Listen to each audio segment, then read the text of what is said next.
ചേർത്തല നഗരത്തിന്റെ വിവിധ സ്ഥലങ്ങളിൽ മോഷ്ടാക്കളുടെ ശല്യം വർദ്ധിക്കുന്നതായി പരാതി. ചേർത്തല നഗരത്തിന് സമീപത്തുള്ള വീടിന്റെ മുൻവാതിൽ തകർക്കാൻ ശ്രമം. പുലർച്ചെ 3 മണിയോടെയാണ് സംഭവം. കുറുവാ സംഘമാണോ എന്ന സംശയം. ചേർത്തല നഗരത്തിന്റെ വിവിധ സ്ഥലങ്ങളിൽ മോഷ്ടാക്കളുടെ ശല്യമെന്ന് പരാതി. കഴിഞ്ഞ കുറച്ച് ദിവസങ്ങളിലായി ചേർത്തല നഗരത്തിന്റെ വിവിധ സ്ഥലങ്ങളിൽ മോഷ്ടാക്കളുടെ ശല്യം വർദ്ധിക്കുന്നുണ്ട്. വീടിന്റെ മുൻവാതിൽ തകർക്കാൻ ശ്രമം. ചേർത്തല ശാസ്താംകവലിക്ക് സമീപത്ത് വെളിയിൽ സുനിലിൻ്റെ വീട്ടിൽ തിങ്കളാഴ്ച പുലർച്ചെ 3 മണിയോടെയാണ് സംഭവം. വലിയ ശബ്ദം കേട്ടാണ് സുനിലും കുടുംബവും ഉണർന്നത്. ലൈറ്റ് ഇട്ടതോടെ മോഷ്ടാവ് രക്ഷപ്പെട്ടെന്ന് സുനിൽ പറഞ്ഞു. സംഭവം ഒരു 3:45 വീട്ടിൻ്റെ കഥ കേട്ട് വന്ന് കൈകൾ ഭയങ്കര ശക്തമായിട്ട് അടിച്ചു. ആരാരാന്ന് ചോദിച്ചിട്ട് മിണ്ടുന്നില്ലായിരുന്നു. കുറേ കഴിഞ്ഞപ്പോൾ അവർ പോയെന്നാണ് തോന്നുന്നത്.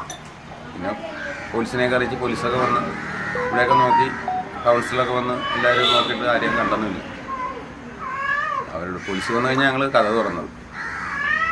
വേറെ പ്രശ്നമൊന്നും ഉണ്ടായില്ല. കഥ കേട്ട് വന്ന് ഭയങ്കരമായിട്ട് അടിച്ച് ആരാരാന്ന് വെച്ചാൽ മിണ്ടിയില്ല. അങ്ങനെ സംഭവിച്ചു. വിവരം അറിയിച്ചതിനെ തുടർന്ന് പോലീസ് എത്തിയെങ്കിലും ആരെയും കണ്ടെത്താനായില്ല. തൊട്ടടുത്ത് മറ്റൊരു വീട്ടിലും മോഷ്ടാവ് എത്തിയ ലക്ഷണങ്ങളുണ്ട്. ചേർത്തല നഗരസഭ 2ാം വാർഡ് നൈപുണ്യ കോളേജ് പരിസരത്ത് അസമയത്ത് അപരിചിതരെ കണ്ടതായി പറയുന്നു. ചില വീടുകളിൽ എത്തിയ സൂചനയുമുണ്ടെന്ന് നാട്ടുകാർ പറഞ്ഞു. കുറുവാ സംഘത്തിൻ്റെ വാർത്ത സജീവമായി നിൽക്കുന്നതിനാൽ നാട്ടുകാർ ആശങ്കയിലാണ്. ചേർത്തലയിലെ ചില സ്ഥലങ്ങളിൽ കുറുവാ സംഘം എത്തിയ ദൃശ്യങ്ങളും പുറത്തു വന്നിരുന്നു.